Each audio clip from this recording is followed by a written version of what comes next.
Alerte coronavirus. Attention, attention, le coronavirus se transmet très facilement et fait des ravages. Pour l'éviter, le port du masque de protection est obligatoire en tout lieu.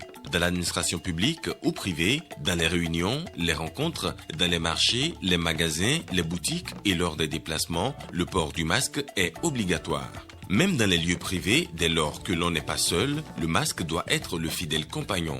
Mais attention, le port de masque de protection ne dispense nullement d'appliquer les autres mesures de prévention, notamment le lavage des mains à l'eau et au savon et l'observance de la distance de sécurité sanitaire d'au moins 1 mètre entre personnes. Enfin, s'abstenir de porter des gants en vue du lavage régulier des mains à l'eau et au savon ou de l'application de gel hydroalcoolique. Pour tout savoir sur l'épidémie du coronavirus au Bénin, rendez-vous sur le site web www.gouv.bj/coronavirus. Ceci est un message du gouvernement de la République du Bénin. L'axe routier Lokossa-Dévé à Plahoué a connu un léger retard quant à sa construction, mais depuis quelques jours maintenant, la mobilisation autour de ce chantier routier rassure beaucoup plus les populations. La gestion des carrières des agents des collectivités locales au cœur d'un atelier à Ouida. La formation est pilotée par le ministère de la Décentralisation. La finalité de l'opération est de parvenir à une gestion efficiente des ressources humaines. L'élaboration des documents de stratégie nationale de l'identification des personnes, un atelier pour étudier la problématique en vue d'une meilleure prise en compte de cette réalité au Bénin.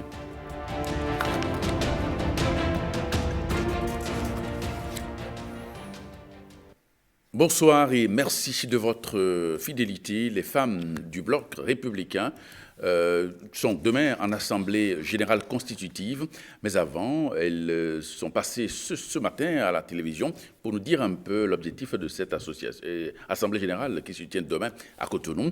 Eh bien, elles sont au micro de Jérôme Rongo. Les statuts du bloc républicain, à ses articles 54, 55 et 56, ont prévu des dispositions concernant les organisations de masse. Ces organisations de masse sont l'OFR, Organisation des femmes républicaines, l'OJRB, Organisation des jeunes du bloc républicain, et les organisations professionnelles et corporatistes. L'OFR est doté de statuts et de règlements intérieurs qui sont fondés sur les textes fondamentaux du bloc républicain. Nous avons les organes centraux et les organes décentralisés. Les organes centraux sont l'Assemblée générale, la Chambre des représentantes et le Bureau directeur national. Nous avons maintenant les organes décentralisés qui sont les sections de la diaspora, les sections universitaires, les sections des marchés, les bureaux départementaux, les bureaux d'arrondissement, les bureaux de quartier, de ville et de village. L'OFR a pour objectif de rendre opérationnelle la vision du bloc républicain, surtout en ce qui concerne la femme. À ce titre, l'OFR envisage d'œuvrer à la formation, à la participation effective des femmes en politique. L'OFR envisage d'animer la vie politique nationale, conformément aux orientations du parti, de rendre effective la présence des femmes sur la scène politique, économique et culturelle, sur le plan national et international. Promouvoir et encourager, aux côtés des leaders du parti, la participation effective des femmes au processus du développement économique, social et culturel. Il s'agit de l'Assemblée générale constitutive de l'OFR, de l'Organisation des femmes républicaines. Demain samedi 12 septembre, à l'hôtel Azalaï, à 8h. Les femmes républicaines du sud au nord, de l'est à l'ouest. Je voudrais les saluer en leur disant la volonté et le souhait du comité préparatoire et de sa présidente de voir toutes les républicaines participer effectivement à l'Assemblée générale de demain. Malheureusement, la situation sanitaire planétaire actuelle liée au Covid-19, elles seront bel et bien représentées. Mon appel envers les républicaines, c'est d'être ponctuelles demain. La journée sera longue et riche. La vision du bloc républicain, c'est de susciter la génération montante, à s'intéresser à la chose politique, afin de contribuer au développement de notre pays sur sa dimension sociale, sa dimension économique et sa dimension culturelle. Et donc, en raison de la pandémie du coronavirus, la séance, l'Assemblée générale de demain est permise à des représentantes mandatées par le parti. On reste avec les femmes élues conseillères de l'Atlantique et du Zou sont en formation. C'est une initiative du consortium Wanepri-Fonga Bénin. L'objectif est de permettre à ces élus de jouer convenablement leur rôle au niveau des conseils communaux. Reportage. Des femmes élues conseillères de l'Atlantique et du Zou en séance de coaching pour renforcer leur leadership dans leurs nouvelles fonctions. Pour ces femmes bénéficiaires du programme RECAFEM 4 du consortium Wanepri-Fonga Bénin, il s'agira de partager leurs connaissances et expériences en vue d'être mieux outillées pour une participation active au sein de leur conseil communal respectif. Autrement dit, c'est un rendez-vous d'échange qui vise à améliorer le rendement de ces Amazones des temps modernes. Une fois élues et entrées en fonction, les femmes conseillères ont besoin d'être outillées dans l'exercice de leur mission communale. Ainsi, le projet RECAFEM 4, financé par la coopération suisse au titre du PA 2020, met à la disposition des femmes nouvellement élues des outils pratiques et des stratégies pour leur permettre d'aborder leur mission politique en vue d'une gestion efficace et efficiente de nos communes. La formation s'étend sur 2 jours et va aborder plusieurs thématiques. Le consortium Wanepri-Fonga Bénin peut encore compter sur le soutien et l'appui de ses nombreux partenaires. Nous nous sommes dit, est-ce que nous allons laisser les femmes pour qu'elles puissent vraiment commencer le mandat seules? Est-ce qu'il n'y a pas un besoin d'accompagnement que nous voulons assurer? Donc, nous avons initié dans le cadre du plan d'action de 2020 que tout juste après les élections, il importe de continuer le renforcement, le coaching des femmes afin qu'elles puissent avoir tous les outils nécessaires pour exprimer leur leadership dans les conseils communaux. Le conseil communal de Pomassé vous salue pour vos nombreuses actions pour l'émancipation des femmes au Bénin et vous réaffirme son soutien indéfectible dans l'accomplissement de votre mission. Ces séances de coaching s'inscrivent dans le cadre de la phase 4 du programme de renforcement des capacités d'action des femmes, un projet qui vise l'amélioration du taux des femmes aux postes électifs et nominatifs au Bénin. Le cadre de concertation des jeunes s'est réuni en Assemblée générale constitutive le week-end écoulé à Lokossa. Cette rencontre a été notamment marquée par l'élection du bureau exécutif national du CCJ, avec à sa tête Laurent Zomaï. L'occasion a été saisie par les délégués pour passer en revue les grandes réalisations du programme d'action du gouvernement. Renaud Capo, Marcel Arrossi. Ce cadre de concertation des jeunes est plus qu'un creuset. C'est un label du défi de la jeunesse pour impulser un vrai changement. Ils sont au total 71 délégués venus de divers horizons pour adopter dans la ville de Lokossa les statuts du mouvement et choisir ses dirigeants. À l'issue des assises, ponctuées par des débats très animés, le bureau exécutif national du cadre de concertation des jeunes a été installé avec comme président Laurent Zomaï. Les délégués ont porté leur choix sur ce jeune cadre très dévoué pour l'essor de ce mouvement associatif. La nouvelle équipe qu'il est appelé à diriger vient ainsi à la succession du bureau transitoire qui était à l'œuvre depuis 2017. Le tout nouveau président du CCJ s'est engagé à conduire le mouvement avec la fougue de la jeunesse et brio. Mais tout ceci dans le strict respect des règles préétablies. Le vent qui souffle sur le Bénin depuis le 6 avril 2016 est une source d'inspiration pour ce Creuset. Je ne vous apprends rien. Lorsque vous quittez le Bénin il y a 4 ans et qu'aujourd'hui vous y revenez, nettement, vous êtes frappé par la métamorphose physique remarquable qui distingue aujourd'hui notre pays. Dans les pays de la sous-région, bien sûr, comparaison n'est pas raison. Mais cela nous permet justement de notifier que contrairement au discours d'intoxication prôné et ventilé par les détracteurs du pouvoir, le gouvernement honnêtement est en train de faire des avancées notables.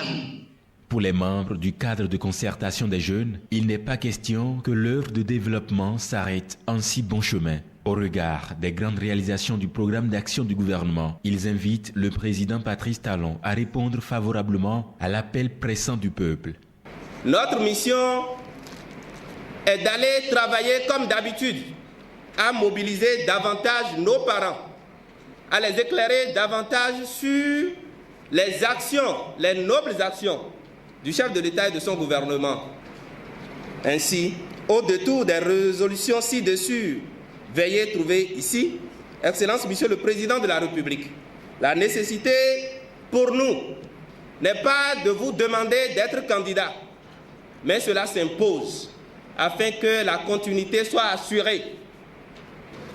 Notre pays s'est réellement révélé au monde dans bien de domaines.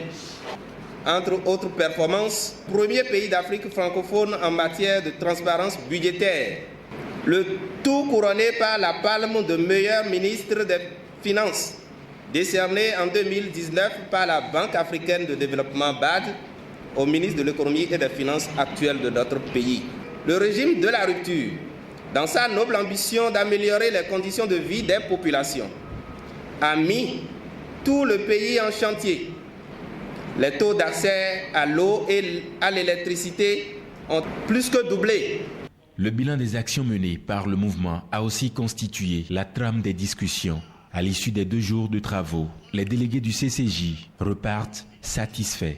Ces 2 jours nous permettent de repartir sur de nouvelles bases et pour que la jeunesse soit véritablement au cœur des décisions politiques de ce pays. Mouvement à caractère associatif, le cadre de concertation des jeunes s'est donné pour mission de répandre la bonne nouvelle partout au Bénin. La modernisation du système d'identification des personnes est actuellement en vue en République du Bénin. Eh bien, le gouvernement vient d'autoriser l'organisation des ateliers techniques dans ce cadre pour l'élaboration des documents de stratégie nationale de l'identification des personnes. Les travaux ont effectivement démarré à Grand Popo. Marcel Arossi, Calvador Armano. N'avons-nous pas aussi la responsabilité, sinon le devoir, de contribuer à redresser un système à terre?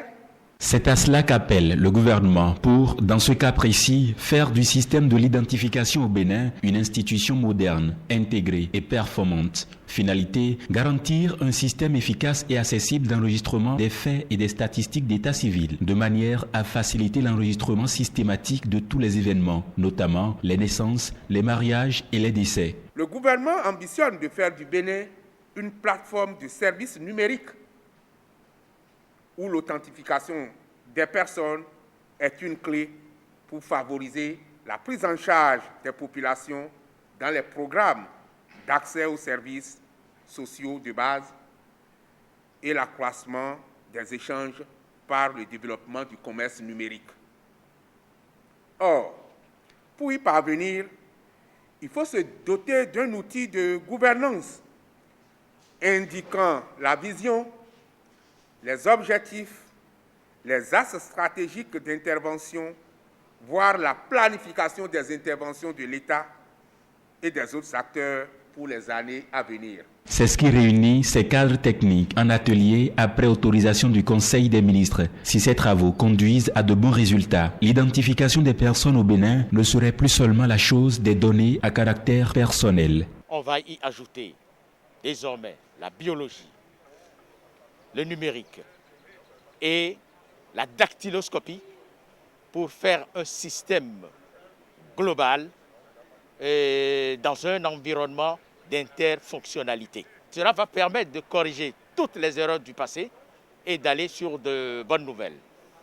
Dans ce document, il y aura une équipe qui sera chargée de suivre comment évolue la stratégie mise en place pour pouvoir la mettre à jour de temps en temps, afin que nous ne tombions plus dans les erreurs du passé. Le pilotage de la réforme est à la charge de l'ANIP, Agence nationale d'identification des personnes. Elle est déjà autorisée à acquérir les équipements et l'assistance technique nécessaires pour la mise en place d'un système intégré de gestion des données d'état civil, favorisant non seulement le stockage des dites données, leur sécurisation et leur communicabilité électronique. Le département du Koufo bénéficie lui aussi de plusieurs kilomètres de routes qui sont actuellement en construction. Cela représente aujourd'hui un grand soulagement pour les populations de cette partie du Mono qui attendent impatiemment la fin des travaux. Marcela Rossi. Près de 70% du délai de livraison consommé et les travaux n'ont connu que 50% environ d'avancée. Nous sommes dans le département du Koufo, sur le tronçon Lokossa-Dévé à Plaoué. On se rend compte qu'il y a un retard dans l'évolution des travaux. Mais tout à l'heure, au cours de notre séance hebdomadaire, l'entreprise a rassuré qu'elle en est consciente, qu'elle est en train de chercher à mobiliser pour les semaines à venir les équipements, le matériel nécessaire pour quand même arriver à réduire progressivement ce retard pour satisfaire le client, c'est-à-dire le maître d'ouvrage et livrer le chantier au délai prévu. Et pourtant, le directeur des travaux sur ce chantier compte livrer dans le délai réglementaire. Tout évolue normalement. Et notre ambition est de terminer les travaux dans le délai, à la satisfaction du client. Et nous exécutons des travaux de qualité. C'est un défi et visiblement Roger et ses collaborateurs pourraient le relever parce que la mobilisation est désormais importante. Plus de minutes à perdre.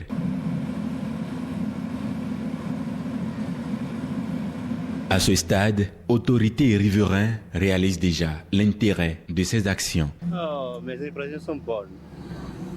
Encore que je suis un artisan, si nous sommes au bord de la voie, ça va nous permettre aussi d'avoir des clients. Nous qui sommes des artisans, si nous finissons de faire les meubles par exemple, nous allons les exposer au bord de la voie et les passagers peuvent s'arrêter et payer. Le bâtiment comme celui-là a besoin d'écouler ses produits vivriers, d'écouler le coton, d'écouler le régime de palme, d'écouler tous les produits.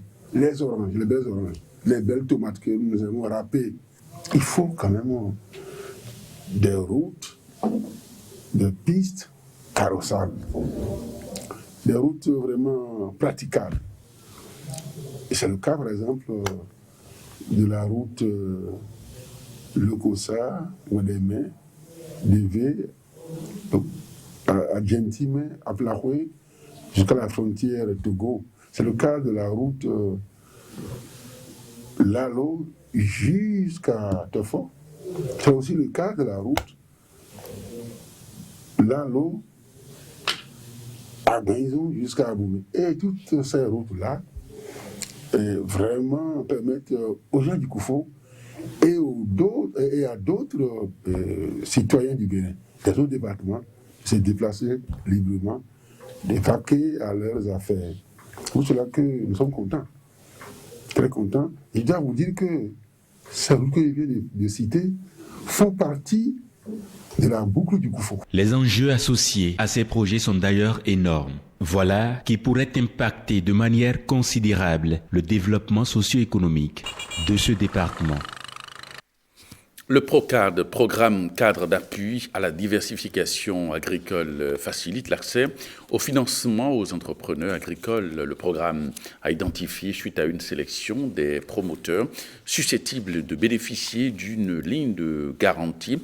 Eh bien, ils ont été mis en formation pour 3 jours à Cotonou. Le Nek Agbazao, Pétroline Lokoso. 84 entrepreneurs sont ici initiés à l'éducation financière. Ce sont des porteurs d'idées qui développent des activités dont la rentabilité est démontrée dans les filières agricoles.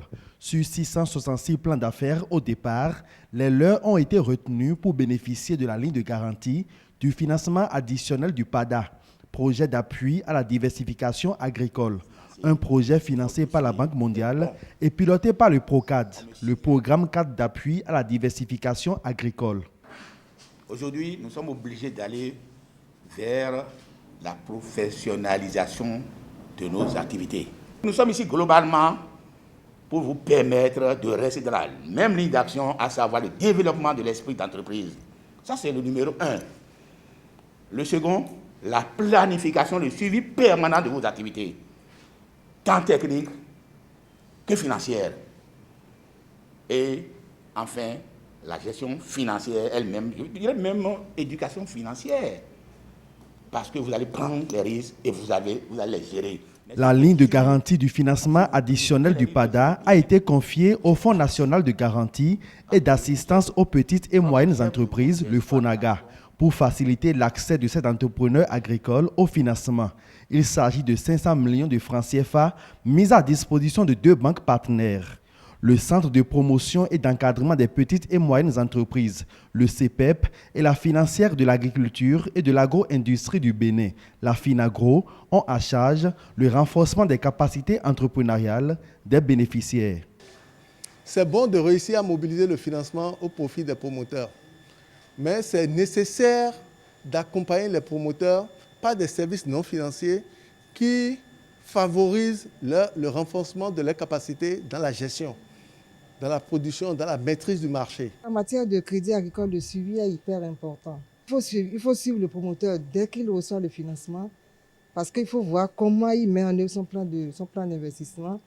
Il y a aussi l'aspect technique du suivi qui est très important. Il faut voir si l'itinéraire technique est respecté et être là à chaque étape jusqu'au début du remboursement. Pour les bénéficiaires de la formation, elle vient les outiller davantage et dope leur capacité managériale. Je me suis découverte sous un autre angle. En fait, ça me permet de savoir comment est-ce que, en tant qu'entrepreneur, j'évalue les risques avant de prendre les décisions. Le PROCAD, qui chapeaute le coaching et l'accès au financement de ces entrepreneurs, symbolise le cadre des interventions de la Banque mondiale dans le secteur de l'agriculture au Bénin. En dehors du PADA, il a également sous sa coupole le PPAO, Programme de productivité agricole en Afrique de l'Ouest. Les 2 projets, démarrés en 2012, ont été mis en œuvre pendant 5 ans et ont, au regard des résultats probants obtenus, bénéficié d'un financement additionnel de 4 ans pour le PADA et de 5 ans pour le PPAO qui a pris fin en décembre dernier. La gestion des carrières des agents des collectivités locales préoccupe les responsables du ministère en charge de la décentralisation. Un atelier de formation des responsables en charge des ressources humaines des communes et des départements de l'Atlantique et du littoral se penche sur le sujet depuis hier. Gilles Dansou, Yves Agropessi. La gestion des carrières des agents des collectivités locales des préfectures du littoral et de l'Atlantique reste un sujet de grande préoccupation. La loi 2015-18 du 1er septembre 2020 portant statut général de la fonction publique consacre désormais la fonction publique territoriale. Depuis lors, les personnels des communes sont considérés comme des agents de l'État et partant sont astreints au même principe de gestion de carrière. La gestion des carrières est un facteur déterminant dans la motivation du personnel et partant dans la réalisation des objectifs de développement. Malheureusement, depuis la mise en œuvre de la décentralisation dans notre pays, la problématique de la qualité des ressources humaines de nos communes continue à se poser avec acuité, baignant ainsi dans une situation hybride en ce qui concerne leur statut juridique. Appui à la gestion du personnel des collectivités territoriales, le ministère en charge en fait une grande préoccupation. La gestion des carrières des agents de l'État avait très peu préoccupé les gouvernants.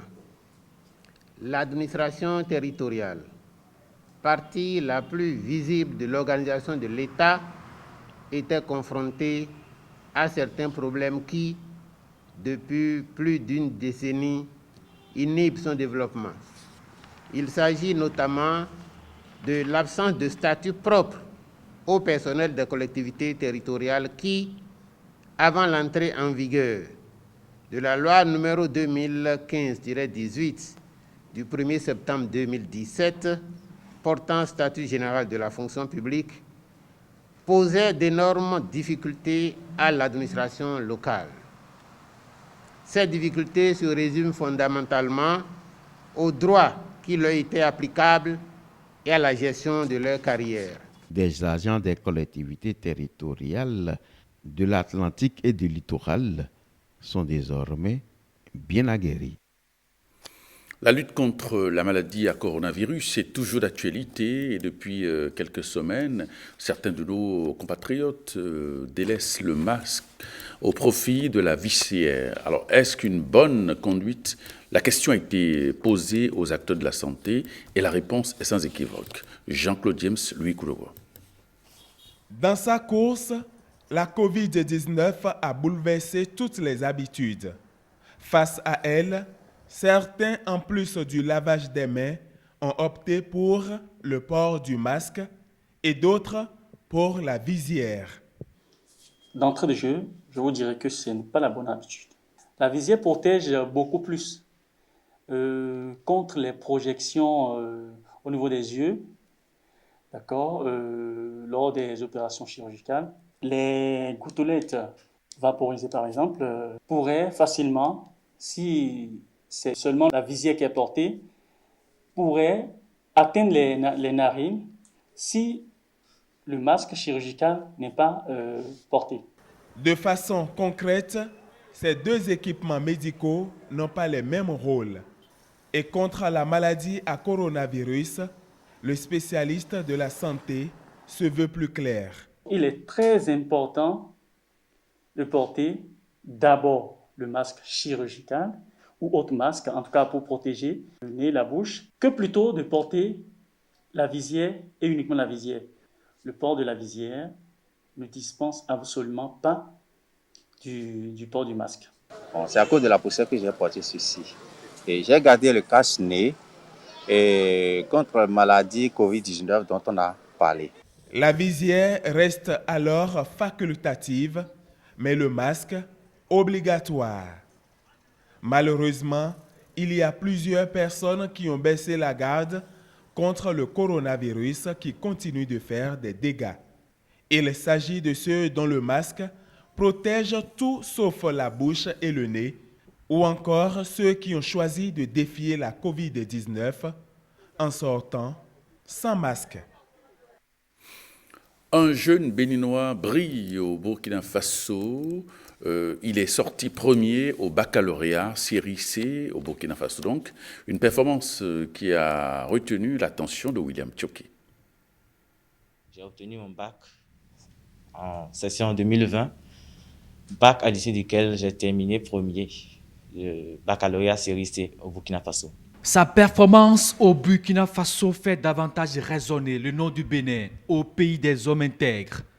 Gado Bassamboni est un ancien pensionnaire du Prytanée militaire de Bembereke. En 2013, j'ai passé le test d'entrée au Prytanée militaire de Bembereke. J'ai fini 3e national. Et c'est suite à cette performance que j'ai été affecté au Prytanée militaire de Kadiro. Il est premier au baccalauréat série C au Burkina Faso avec une moyenne de 17,07. Une grande admiration du président Roch Marc Christian Kaboré. Il signe ce message. Nos félicitations aux jeunes béninois pour sa belle représentation au pays des hommes intègres, premier du bac C, Burkinabé. C'est une fierté d'avoir réalisé cette performance, d'abord en mon nom propre, pour mes parents qui n'ont cessé de m'accompagner, pour mes encadreurs qui n'ont ménagé aucun effort dans l'accomplissement de leurs tâches, mais aussi pour le Bénin qui m'a permis de continuer mes études dans cette structure qu'est le Prytanée militaire du Kadiogo. Alors cette performance t'a valu la reconnaissance du président burkinabé, Roch Christian Kaboré. Qu'as-tu reçu de lui? J'ai reçu des mails de son Excellence Roch Christian Kaboré un ordinateur portable, une enveloppe financière d'1 million de francs CFA, une attestation et aussi une bourse. Mais malheureusement, je n'ai pas pu profiter de la bourse vu que je suis béninois. Premier du Borgou, suite à un test organisé en 2013 au Prytanée militaire de Bembereke, Gado Bassamboni intègre le Prytanée militaire de Kadiogo au Burkina Faso où il poursuit ses études secondaires. Mais déjà, le jeune élève nourrissait une ambition. J'ai toujours rêvé de devenir un pilote. J'aimerais un jour me trouver aux commandes d'un avion, c'est très beau. Donc, depuis ma tendre enfance, j'ai toujours rêvé de poursuivre des études de pilotage dans une université. Et à défaut, je crois que je vais opter pour le génie mécanique et énergétique. Je compte devenir un très grand ingénieur. Ça, c'est aussi un rêve de second choix. Gado Bassamboni estime avoir joué sa partition en travaillant dur. Il n'attend que celle de son pays, lui permettre de bénéficier d'une bourse, concrétiser son rêve, devenir pilote et servir dans l'armée béninoise.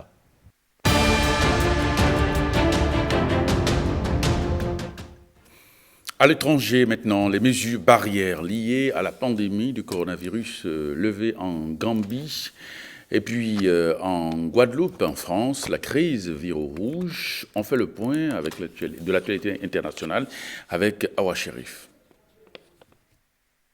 Atténuation des mesures sanitaires relatives à la pandémie du coronavirus en Zambie, les autorités ont annoncé la réouverture des bars et boîtes de nuit pour le grand bonheur des populations zambiennes. Mais toutefois, cette réouverture reste partielle.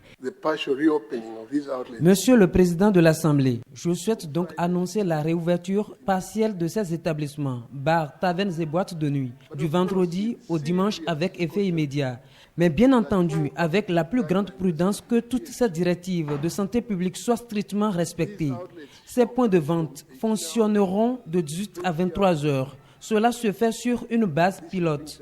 En cas de non-respect des règles et directives de santé publique, je n'aurai d'autre choix que de les fermer à nouveau. I will be left with no option but to close them again.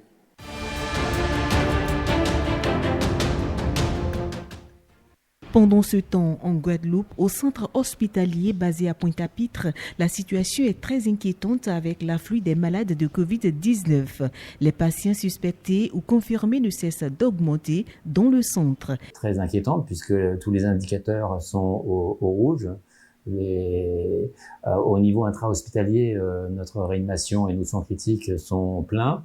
On a déjà préparé une unité de 8 lits supplémentaires pour accueillir d'autres patients pour les soins critiques si nécessaire. Donc c'est très tendu, pas en matériel et en locaux, mais en ressources humaines. C'est aussi difficile de redéployer les personnels. On a pu le faire au prix d'une déprogrammation partielle de la chirurgie. Et en dehors des soins critiques, c'est très tendu aussi puisque nos deux secteurs qui font du Covid sont pleins. Et on est en train d'activer un troisième secteur de 24 lits. Et que pendant la première vague, le confinement a fait quasi disparaître tout ce qui était accident de la route et les maladies chroniques ne venaient plus à l'hôpital. Donc, du coup, naturellement, on avait de la place pour gérer les malades Covid, mais les malades Covid à la première vague étaient moins nombreux qu'aujourd'hui. Les autorités de cet hôpital, presque saturé, demandent l'arrêt de certaines activités ou qu'elles soient déportées vers d'autres établissements. Les gens s'en fichent maintenant. Ils s'en fichent parce que ça arrive aux autres, mais ça n'arrive pas à moi. Alors on s'en fiche.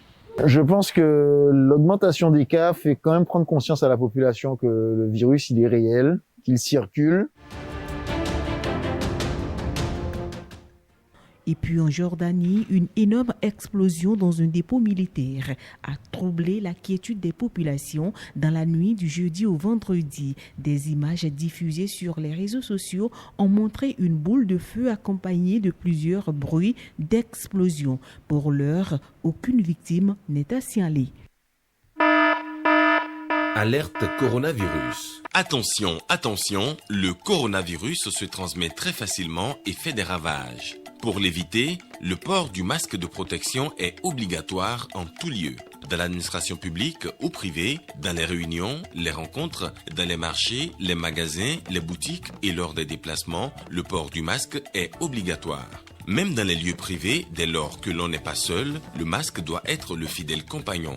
Mais attention, le port de masque de protection ne dispense nullement d'appliquer les autres mesures de prévention, notamment le lavage des mains à l'eau et au savon et l'observance de la distance de sécurité sanitaire d'au moins 1 mètre entre personnes.